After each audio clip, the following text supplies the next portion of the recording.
certainly hear a lot from myself as the director. And today we won't be doing that. It's my pleasure and honor to introduce to you today's moderator, Jordy Loam.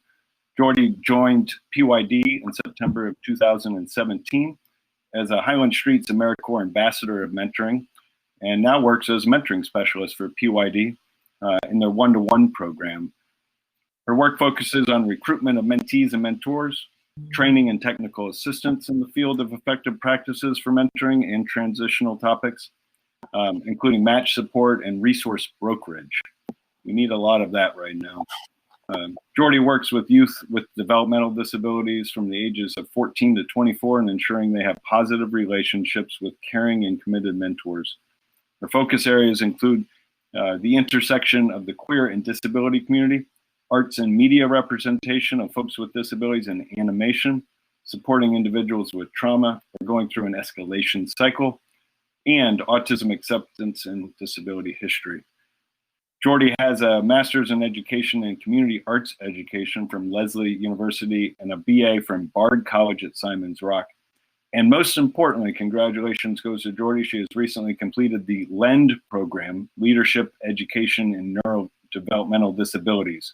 LEND is part of the AUCD network, and that's one of our partners. She did that as a fellowship program from Boston Children's Hospital, and she also received a certificate in nonprofit management.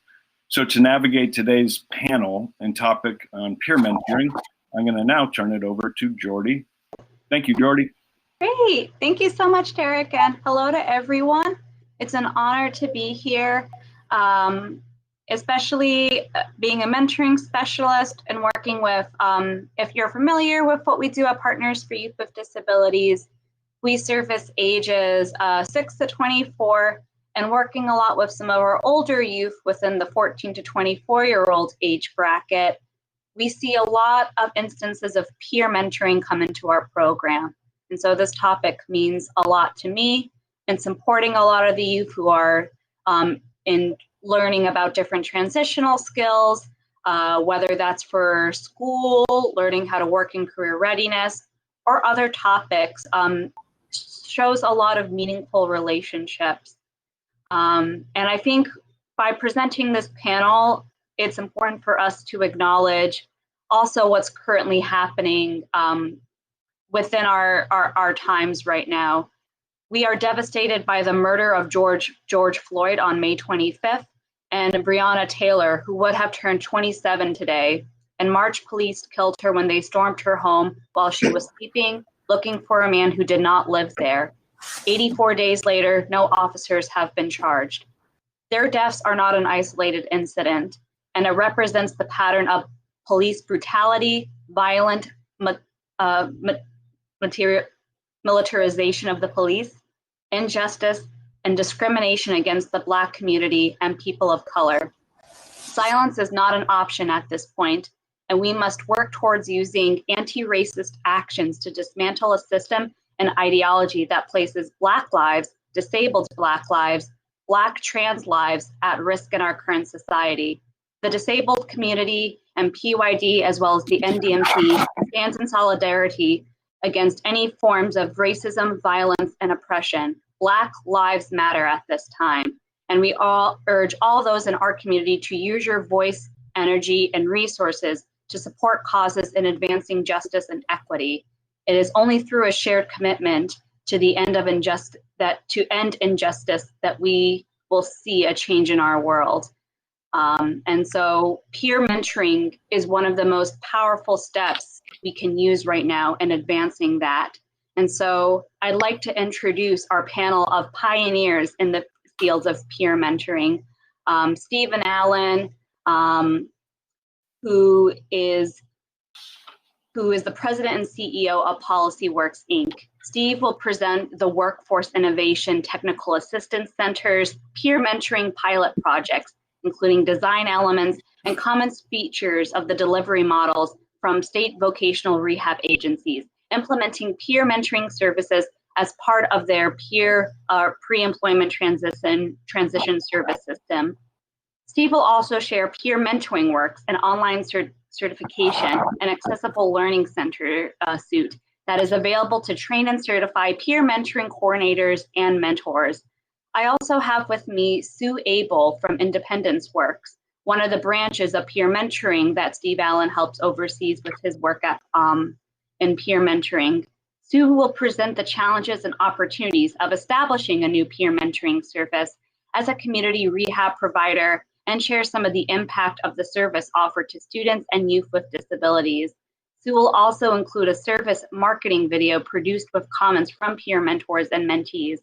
Alongside Sue with Independence Works, we also have Jenny Payne, who's the coordinator of the Peer Mentor Program with Independence Works Opportunities. She started as a career resource specialist with Work Opportunities and Independence Works in 2014, and in 2018 was presented with the opportunity to get involved with the pilot program of youth peer mentoring services being rolled out by vocational rehabilitation. Since then, she has assisted in recruiting peer mentors, training, and providing mentorship to her team as they support the students. And then we're very excited to have a peer mentor with us, Win Kumar, who has been a peer mentor with Independence Works for a year, gaining in field experience working one-on-one with youth with disabilities. Win is currently a student of sociology at Florida Atlantic University, pursuing her bachelor's degree. And with that being said, I'd like to turn it off to our first presenter, Stephen Allen.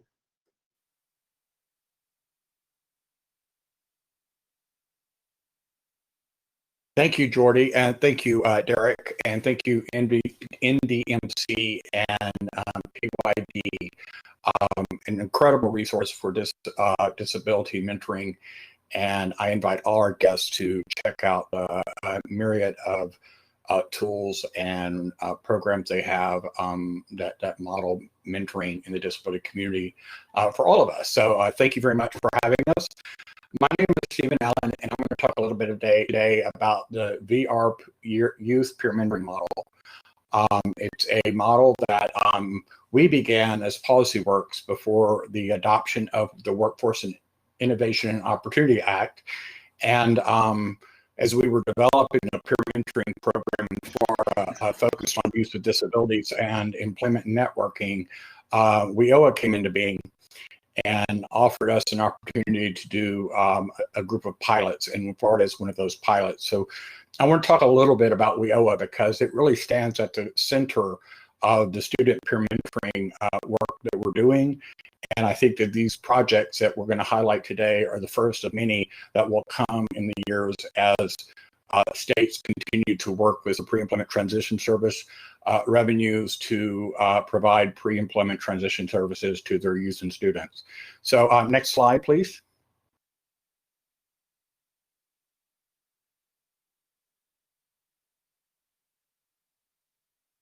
So WIOA was passed into law about 5 years ago and signed by President Obama. And that law was a piece of legislation that really changed a lot for the various federal programs across the country, but probably more so than any, it changed vocational rehab. And it did so along a number of fronts, but one of the primary elements was the focus on the provision of services to students and youth with disabilities.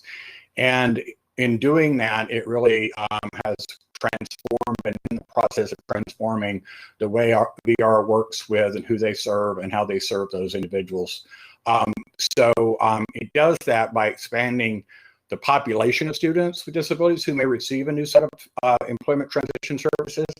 And what I mean by that is there is an expansion of youth and students, but students specifically in the 14 to 21-year-olds who have a disability do not have to be a client of VR under a plan in order to receive these services. So these services are provided sometimes in the school system and through the community rehab providers that are in the community to provide them. The other thing it does is expand those services. So the new pre-employment transition services are really a set of new services that were brought into VR through WIOA. So the other major point in what changed and what this means in terms of the projects that we're going to talk about today is that WIOA required VR agencies to reserve 15% of their federal allotment for the provision of these new pre-ET services.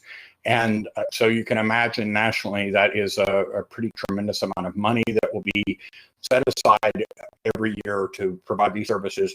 And states are still 5 years later working hard to identify ways to spend this money that is focused on youth and students, but specifically students with disabilities that they serve. Next slide.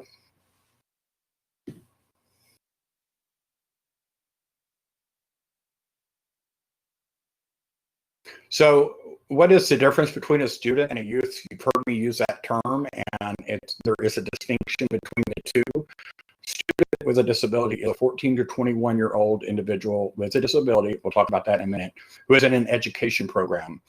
So in order to be a student with a disability, you must meet the definition in a number of ways, but really is focused on if you are receiving services in the school system under IDEA, you could have these services as part of an additional set of services beyond that which the IDEA provides. And so that new set of services that are different are the new 50% that is focused on just students with disabilities. And then what are youth with disabilities? Well, they're not in school typically. They're 14 to 24 years of age. And there is no requirement that the youth with a disability be participating in an education program. The main part of youth with disability would be that they would need to be under a plan with VR in order to receive those services. So these same services that could be applied to a student could also be available to a youth or a student under a plan. Next slide.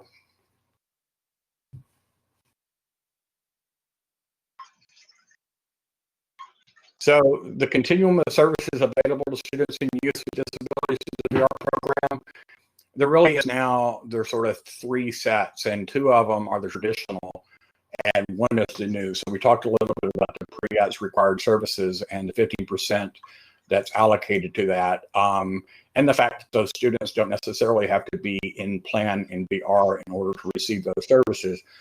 And then the group transition services, which were provided to any individual that could potentially use them with a disability. And then the individualized services that are traditional services that are provided to youth and all individuals who are served by VR. Next slide.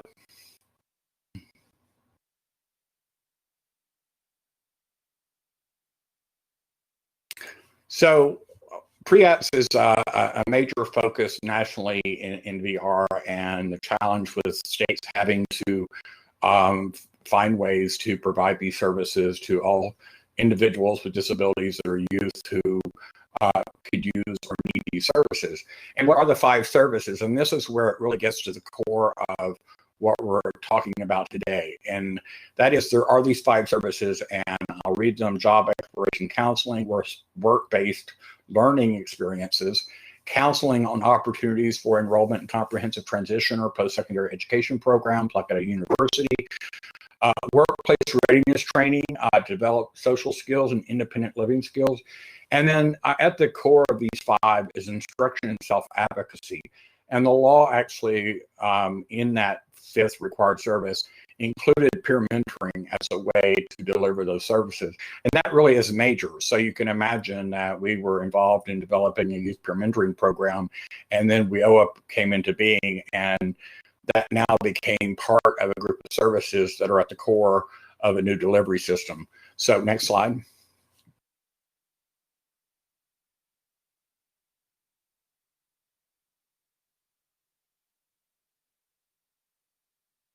So that led us to the WINTAC. The WINTAC is the Workforce Innovation Technical Assistance Center based out of San Diego State University.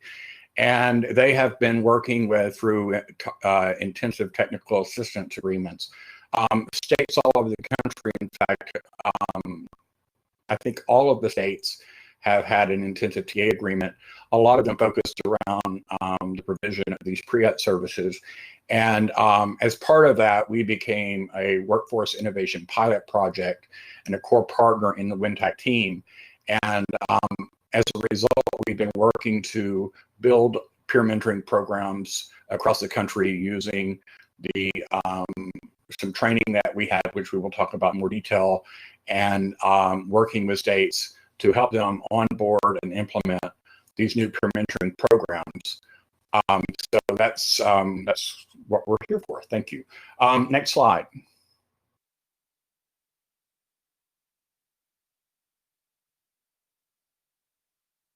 Trying to take my time here because I want it to be fun and interesting and you get the details, but I'm really looking forward to hearing from our mentor and the provider. So hopefully we can get through these next couple slides. You understand what the program is about, and we can get to the fun stuff and hear the detail of what's happening on the ground.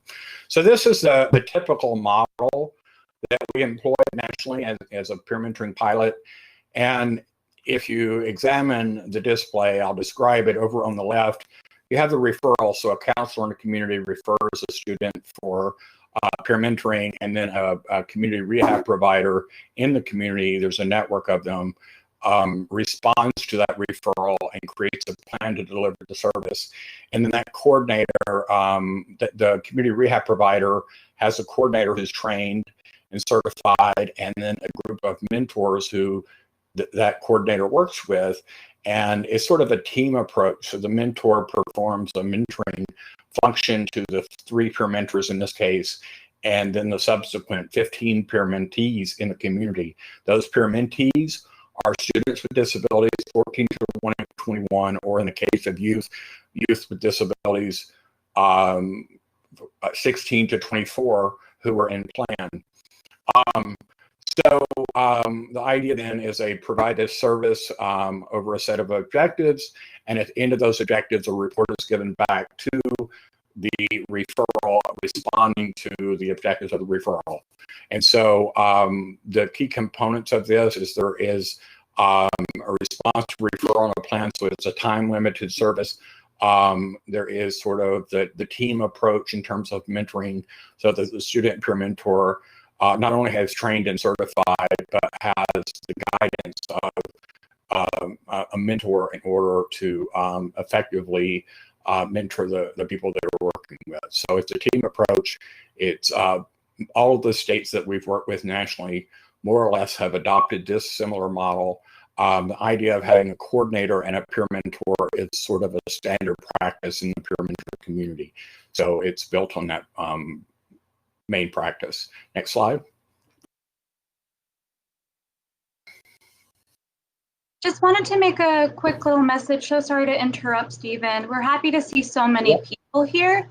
We're asking just to help with performance. If you are not a panelist, please turn off your webcam. We're very excited to have you. It is affecting some performances in terms of hearing on some of our participants' end.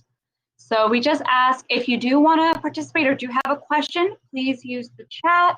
But if you are not a presenter for today's panel, please be sure to turn off your webcam just so everyone has the chance and it doesn't interrupt people's bandwidth, since we have been getting some issues. So if you do need help turning off your webcam, just click, if your webcam is on, just click the circle that has the video camera on it to turn off your webcam if it's on. Thank you. Sorry about that, Stephen. Oh, no problem, Jordy. So now we get to talk about some of the exciting new tools and curriculum and training that we have. So as I mentioned before, we were working with Florida to develop a peer mentoring program, and then got the opportunity to work with the WINTAC and use that as a model nationally, and take our training that we had developed in Florida in the pilot, and through review, have it reviewed by the subject matter experts at WINTAC, and begin to offer it as a set of training and certification tools for the role of peer mentor and peer mentor coordinator.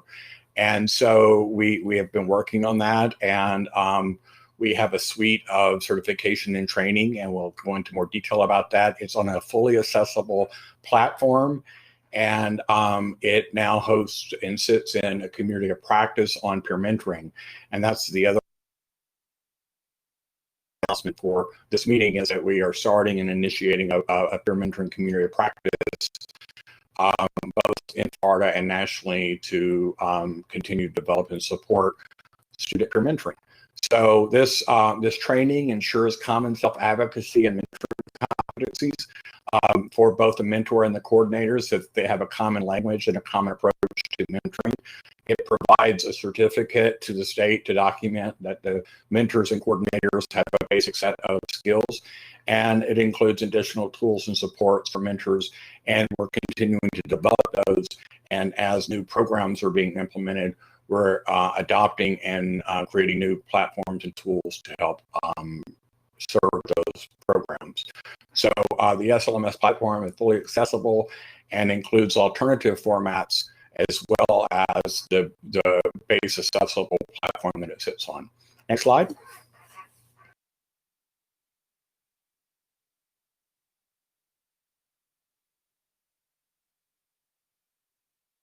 So I won't read all of the base modules, but for the training and certification of the coordinators and mentors, we have a set of core mentoring modules. These are typical of most mentoring programs.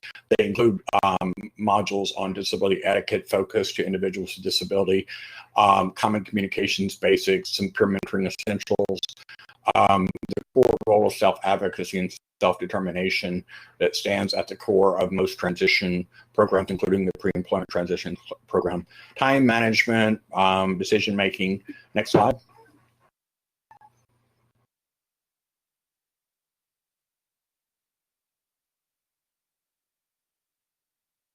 The next set of modules complete two sets. One are a set of employment modules, since transition is about employment.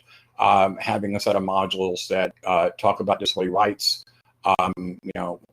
when is the time and what are the requirements in terms of requesting accommodation, as an example. Disability benefits, a very complex subject, but the module is intended to introduce them to the concepts and challenges in disability benefits management, so that they know need to go reach out and get support and other transition services. And as well, we do resource modules for each of the states we work with as a core group, so that the mentors and the coordinators in the program will have knowledge of the supports that are existing in the community outside of their own network. Next slide.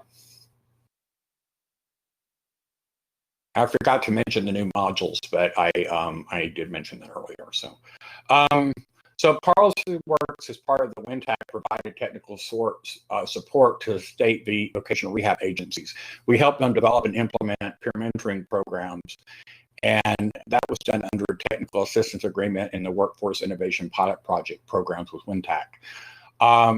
We had pre-employment transition service subject matter experts join us and work with VR on fee schedules and referrals and reporting requirements and tracking. We customized in-person or web-based training for each of the community programs. We created community of practice calls where we could help the community establish and deliver the service. And all of the training and certification was made available through the WINTAC at no cost to the coordinators and mentors, as well as the state VR system, in terms of building out the framework for the program. So it included technical assistance in evaluation and impact assessment, also through the WINTAC. Next slide.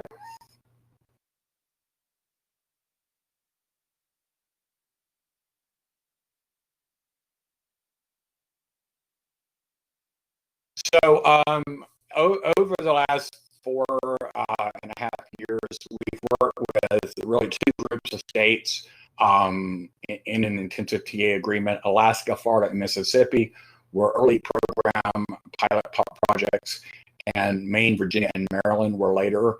Many of them followed the same model in terms of focusing on networking for the students and youth with disabilities, connecting those students with networks in the community that were social and professional and community networks.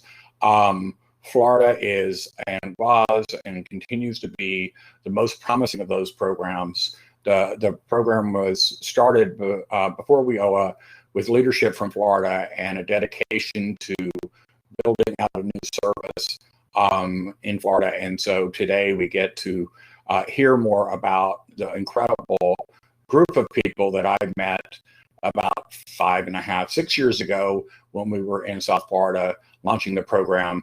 And I'd like to introduce Sue Abel from NDMC, who's one of the community rehab providers that has been providing peer mentoring and building and onboarding her program over the last 5 years, and today is successful at doing that. And we really look forward to hearing about the great work she's doing. Sue. Thank you, Steve. And it's so nice to be part of Yes. this. Can you hear me okay? Can you all hear me okay? Yes. All right. Thank you so much, Jordy. Derek, nice to meet you and be a part of the Mentoring Coalition and learn more about this. Didn't even know about the resource. So we're going to be excited to share that among all of our mentors and grow that wonderful resource. Independence Works is a VR vendor. We're a vendor that provides services for both adults and youth. We work primarily with placement and retention on the job. We provide services to supported employment clients as well as a regular VR referral, adult VR referral. We provide on-the-job training. We work with young adults who don't know what they want to do with the discovery services. And then often that goes into a customized employment service for those young adults sometimes. We conduct vocational evaluations on the job and in the community, though, specifically just that type of voc eval. We also provide pre-placement training and self-advocacy courses. And lately, we've been really happy and it's been successful to provide those remotely through different platforms. So next slide, please, is a little bit of the statistics on the services that we've been providing through the Youth Mentoring Program. So we gathered some statistics. Since March 2018, we've served 148 youth. 99 of those young adults were males and 50 were females. The average amount of service hours were 30. And because young adults are sometimes busy and have a lot of extracurricular activities, oftentimes that service went over many months. So 170 days was the average length of service. The youngest we've served is 15, the oldest 23. And to the left, you have just the top 7 primary disabilities that were identified with the referrals that came to us. Autism being the primary, and you can see the rest on that chart. So we have a video for you that we'd like to show you. It speaks for itself, and it was helped to be produced with the introduction of Don Hicks and Steve Allen to a wonderful guy, Rick Blackwell, that produced it. So thank you. Enjoy.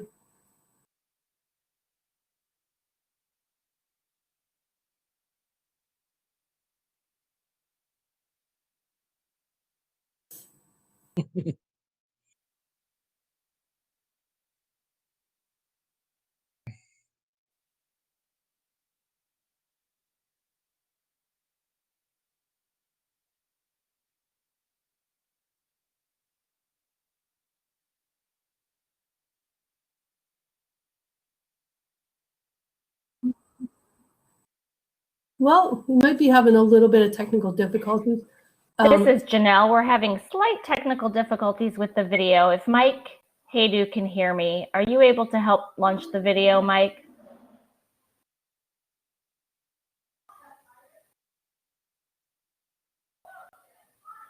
Terrence S. says, hit it with a hammer, which is how I feel sometimes about technology, but we'll get this figured out if Mike is able to hear me. He's our technical expert.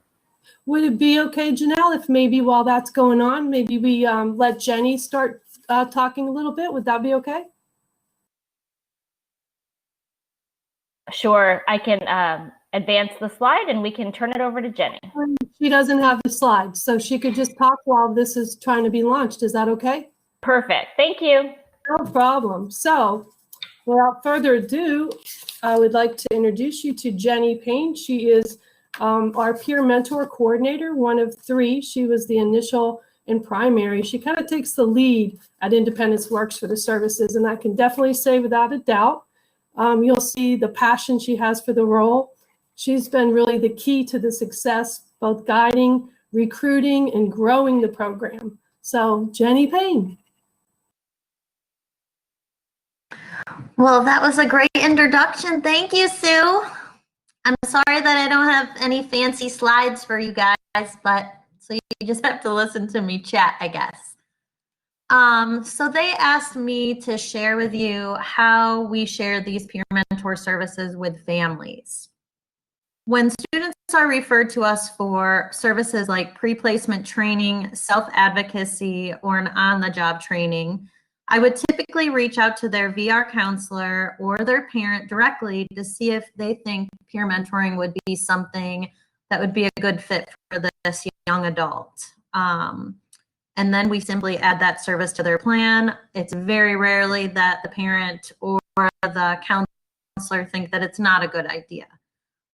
So we definitely do a lot of that. What I explain to the parents when I'm telling them about peer mentoring is that I tell them that this is a service provided to young adults that are getting ready to transition out of high school, they're going on to college, or they're going into the working world.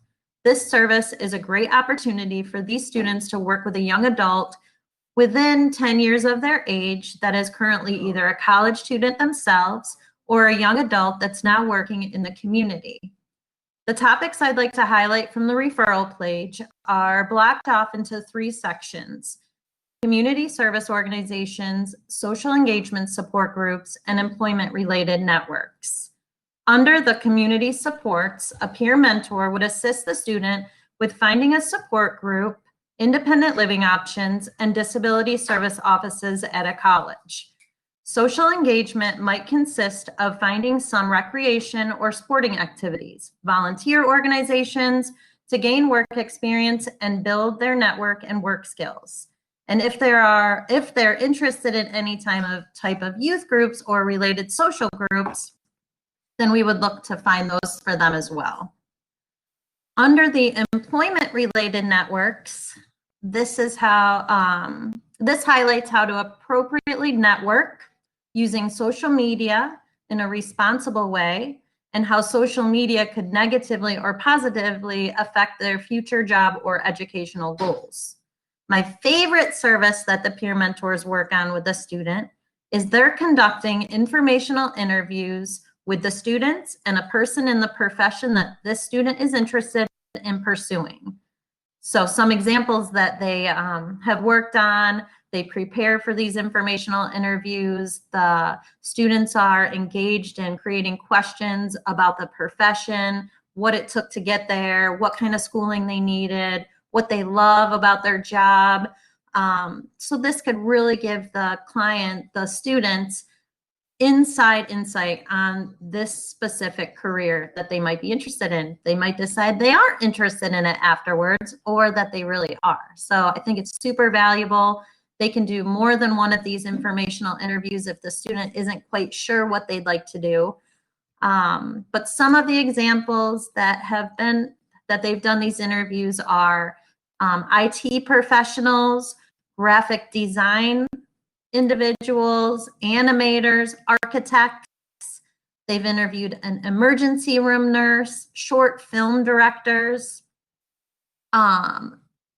This has also been a great lesson for the students on how to ask questions and listen intently to the information provided. And then once that's completed, then they work with the mentor to discuss, is this a good option for them? A lot of career exploration is being done with the students to help them, find out things that, I didn't have when I was a student, and probably many of us didn't. So it's a really great resource, I think.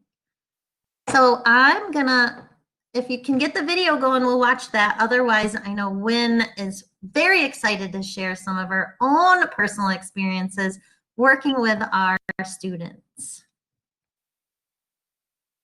All right, I have the instructions to try to launch this video. So let me give it my best shot. One moment. Janelle, I'm also just in case putting the link to the website with the video on it in the chat. Thank you. I think I've got it now.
All right, well, we'll just pick up, and Win Kumar is our mentor who is going to share with you her experiences.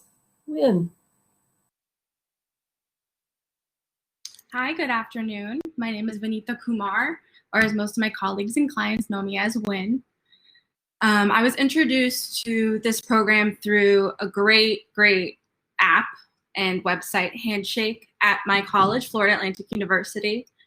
When hearing about Independence Works through my college's internship program, I was drawn to the approach of the individualized mentoring to help foster this independence.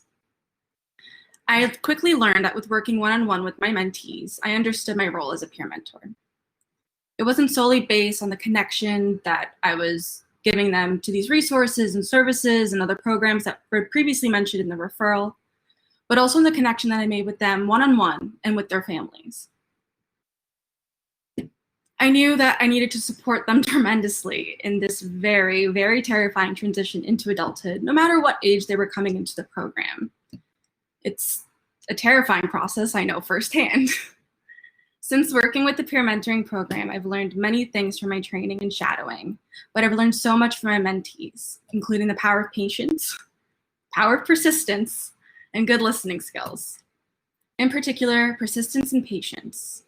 When I was introduced to one of my clients, we'll refer to him as Anthony, I saw that he'd run out of patience and had given up on his dreams of going to college.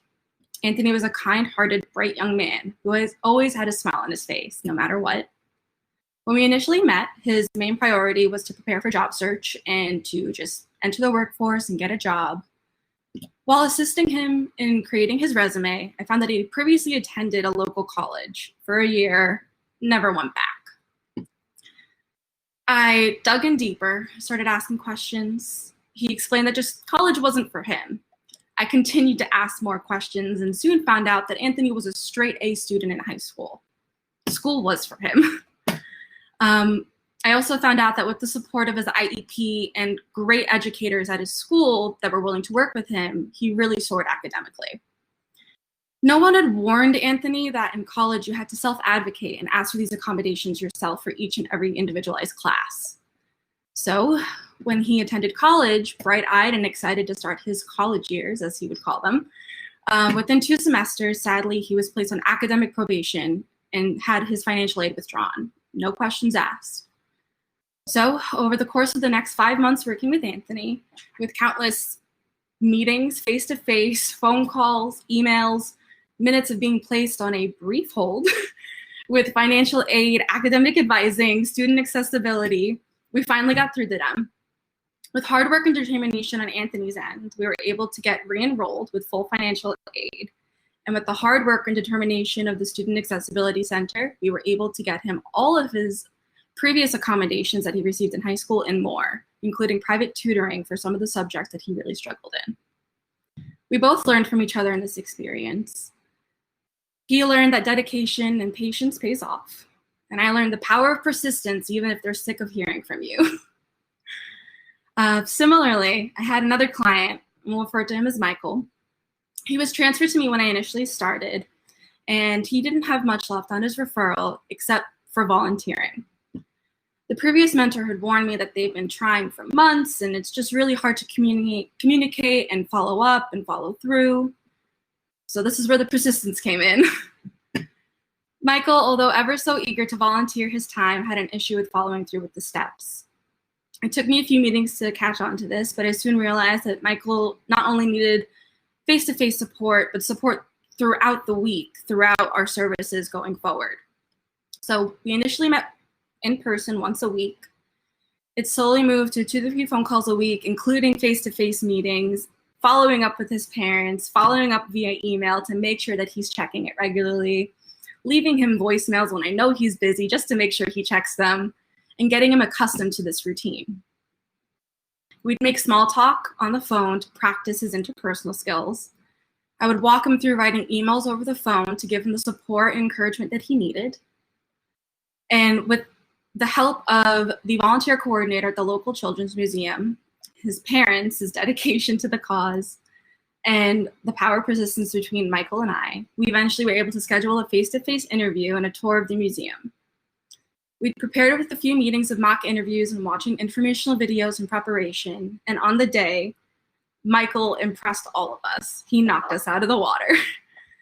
I think the best part of it was coming out of the museum and being so proud of him and watching him be so excited and proud of himself that he was capable of doing it and following through and making it to the end. And within a week, we got a call back that he was offered the position.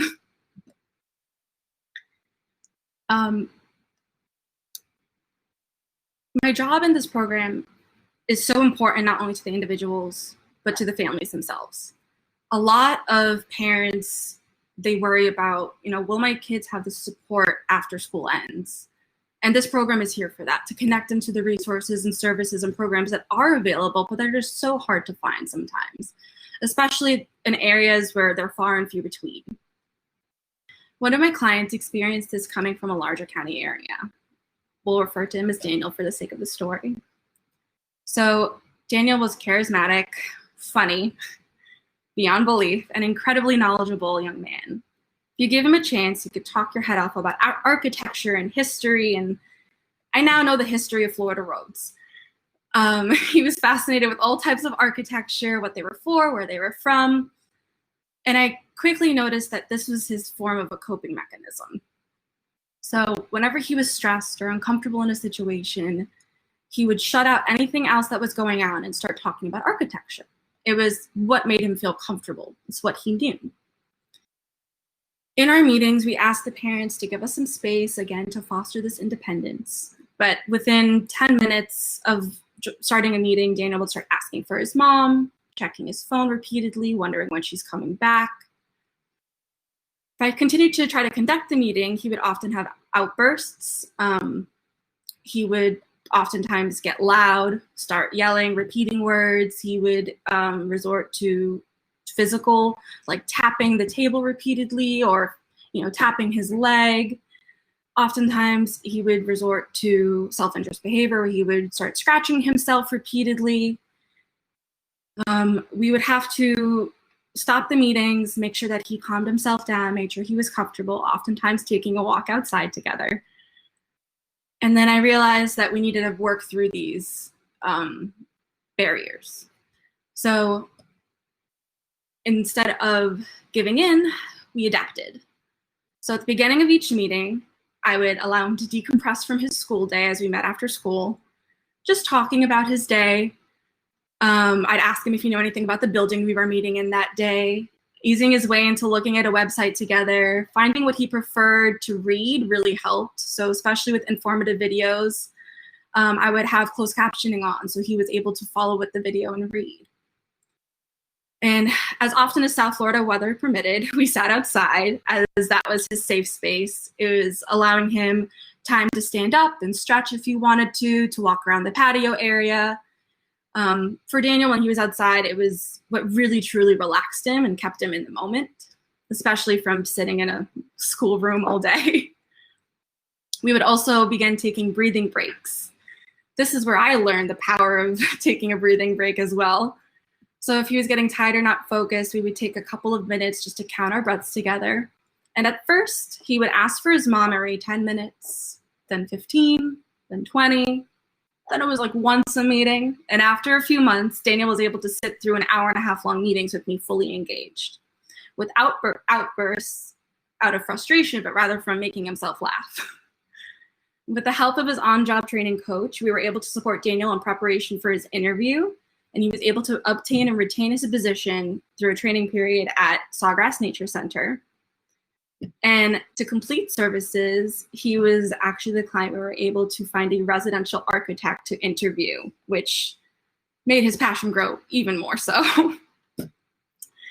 Teaching our mentees the importance of hard work and dedication to a cause and patience are, in my opinion, crucial to this program. My clients have also been able to teach me those very same things, especially the importance of good listening skills. I had the pleasure of working with an incredible young man. We'll refer to him as Charles. So from the initial meeting, Charles struggled with interpersonal communication. He wasn't able to pick up on certain social cues, and he had difficulty controlling his emotions, which oftentimes get easily frustrated. And Charles at this point was relying heavily on his mother for a lot of things, including transporting him to and from meetings. Charles would initially shut me out after a few minutes and would pull out his art portfolio. It was stocked full of images of forests and wolves and dragons and mythical creatures of all sorts. Initially, I would be very frustrated that he was ignoring me. And I would try to veer the conversation back to the meeting, and it was just at a standstill. And I felt that he wasn't committed to the meetings or committed to listening to me. And then one day I sat down and I listened to him. I took the time to listen to his stories about the dragons and the wolves. And I soon found out that it was a parallel to his own life. Each person in his life had their own character, including I have my own dragon now. But I soon found out that the main character felt anger, felt alone, felt so frustrated, and felt sadness. So I brought this to the attention of his mother and my coordinator, Jenny. And we were quickly able to get him the resources and support that he needed to express these emotions in a safe place with a professional. From there, Charles was able to deter his attention from his art and focus more on the services and foster his independence. We would spend the last 5 minutes, if he did well, talking about his dragons. With some hard work and patience, Charles is now able to schedule and make his own private transportation to and from meetings. He's able to schedule meetings with me according to his schedule. And we're able to work on his communication skills that began with the communication with the Coalition for Independent Living Options located in West Palm Beach. Now, Charles has continued to struggle with daily tasks at home without his mother's help, including taking daily medications that he needs to keep him at this calm zone. One meeting, Charles showed up late. He was very agitated and just not himself. This meeting quickly escalated where Charles began yelling, using profanities, acting out in a very physical way, and expressing his frustrations verbally, physically. He would flail his arms and yell. I quickly became overwhelmed at the situation, but I was able to have the amazing support of Jenny, once again, a quick phone call away. Jenny was able to help calm Charles down. We were able to reschedule for another day and discuss his behavior and how it was unacceptable and the steps that we can take to make sure that it doesn't happen again. When I brought this incident to his mom's attention, she said he had probably forgotten to take his morning medication. Well, we're not going to make sure that happens again. So over the next few weeks, we've established a set of daily alarms to go off on Charles's phone and his laptop to remind him to do daily tasks. We set up a routine for him to follow and get accustomed to. And Charles now, with the help of Silo and another vocational program through his high school, he completes daily tasks at home. He helps his mom around the house doing dishes and laundry. And he knows that if he gives me 100% during our meetings, he can update me on our dragons. I just wanted to thank you guys for your time and for the opportunity. And if there's any questions that we can answer, the floor is open. Thanks so much, everyone, just for sharing your perspectives on this wonderful topic and for sharing your stories. When, as a mentoring specialist myself, you bring up a lot of points that I commonly see, especially with mentors who are volunteers from our community and may not know what these steps are. And so hearing these stories is powerful for me to hear and how you navigated them. It gives me advice as well on best supporting my mentors. I do have a few moderated questions that kind of build up a lot of what you all have been mentioning. Jenny, as you were talking about recruitment for your programs, you talked about how you promote and market. And I'm curious to know, coming from being a mentoring specialist with Partners for Youth with Disabilities, we work with a population that is looking to build positive relationships, and we'll get a lot of families that come in thinking about, you know, who they want to see as a mentor for their child. And so oftentimes we will see families that, for a program like ours that hopes to dismantle isolation and stigma against people with disabilities, we still commonly face barriers of families, participants themselves that don't necessarily want to see themselves with a mentor with a disability. There's a bit of some ableism in there, whether it's unintentional or not, that comes in and providing an obstacle for a lot of families. But this also will get a lot of mentees, on the other hand, with disabilities, those that have gone through our program successfully and want to be able to support someone with a similar disability to them. And we've seen how that impacts that power. And that's kind of one of the obstacles that we face when we're recruiting and training and matching mentors with our mentees. And it's something that we're working actively towards to figure out, you know, what's the best language we can use. And I'm curious to know kind of some of the obstacles and barriers that you face when marketing your program, a peer mentoring service, to mentees and families. Well, there's definitely been challenges, you know, with all the young men that we're providing this service for. A lot of them want a male mentor, and we've really run into a challenge with hiring male mentors, really seeking them out.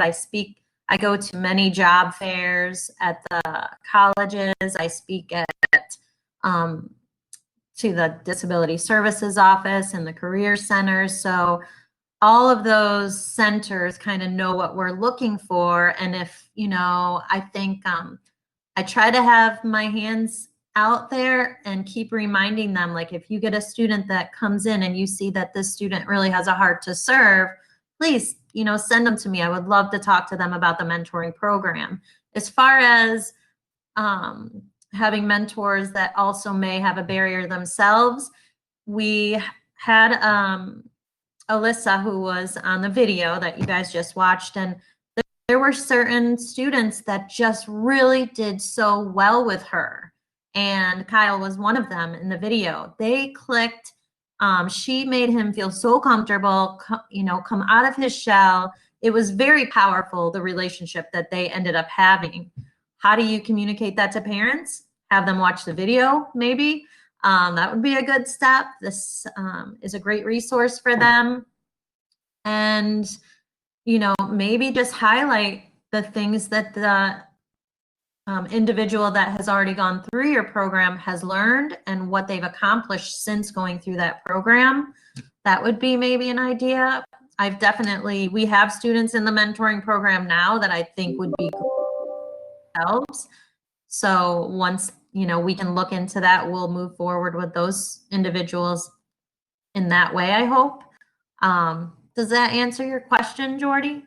That's perfect. And this is always a topic that is definitely involves more dialogues and more learning. Sure. Just before, because we are getting some questions privately and in the chat as well from some of our participants. I have a question from Maria in regards to the recommendations for hiring a peer mentor and its screening process. Are candidates screened for illegal drugs, or what's your process for training and screening mentors to be part of your program, and what do you look for? You want me to do that, Sue? It's up to you. Go ahead. So yes, anyone that comes to work with us goes through a level 2 background check. So that definitely happens. As far as what we look for in a mentor, we're looking for individuals that maybe have some history of working with young adults. Maybe they worked at a camp for the summer. They want to do this. They need to have their heart in this. And we can see that in an interview, you know, right off the bat. If they have a passion for serving the young adults, they maybe receive some mentoring of their own in their life, then they understand what it is and what the value of that is for them. Then I think they are a good candidate. I will say personally, sitting in on interviews with Sue, if I don't feel like they have a lot of passion, I'm probably not gonna pick them. We really want people that want to do this. That's really important. And we do have a question in the chat as well from Terrence. I am doing research on how to address the opioid epidemic in Western Massachusetts. How do you see the role of a peer mentoring program, overlapping with the fight against opioid addiction? And he's a Vista with UWPV. Well, personally, I think anybody that has a positive person in their life that they can go to in any way. I mean, this peer mentor provides them with a one-on-one professional peer mentor. This is, we make sure the mentors know you're not their friend. This is professional. We're not going to be friends with them on Instagram and Snapchat. this is treated right from the beginning as a professional mentorship, but we're able to provide these students for whatever they're dealing with, addiction or anything like that. We're able to provide these students with resources in the community that they may not know exist. There's so many resources I certainly didn't know existed before I started in this program. And the things, I mean, WIN has come up with a document that we share throughout our team, and it breaks down every single thing on that referral. So any contact that's made with any organization, we keep track of that. So if it comes up that the next student they work with might need a service in that area, we already have that all worked out and those people in place to contact. And as we're getting to 3 minutes above the hour, I definitely love to hear any closing remarks you all have, and just to extend a big thanks for you all for joining us today. We had more information, but due to timing, we kind of had to make some last minute adjustments towards the end and really value your voices and your perspective. Definitely, if you have any closing comments that you would like to share with us, we'd love to hear from you. Just to kind of cap off, as we've mentioned before, we thank you all for joining us at our National Disability Mentoring Coalition. I have in the chat information if you are a first-time attendee and would like to learn more, as well as see that what we have coming up in the pipeline of NDMC. You can welcome to join us on our website. Are there any closing comments that you all have from our panel moving forward? Jordy, this is Steve. I just want to thank everyone for the team here that did a fantastic job of presenting peer mentoring, and then invite everyone to look into the resources. We have a community of practice call on the 7th of July that we're going to focus on this, and I'll show you around our learning platform, and there'll be other links and information. Please connect if you would like to talk or discuss any of these things in more detail. We'd be glad to serve that purpose. Thank you, Win. That was fantastic. Thank you, Win. Yeah, you guys. Opportunity. I did so. You were fabulous. Thank you. Yeah, okay. All right. Thank you, everyone, for joining us. And thank you, NDMC and PYD, for the work you do in supporting peer mentoring. Glad to be a part of it. I hand it off to Janelle just for closing us off. Hi, everybody. This is Janelle Thomas with PYD. This was a fantastic presentation. I learned so much. I know others did too. I want to thank Jenny, Stephen, Sue, and Win for their expertise, and our very own Jordy for being an outstanding moderator today. Thank you all, and you'll be receiving communication soon about our next NDMC meeting. Thanks, everyone. Have a great weekend.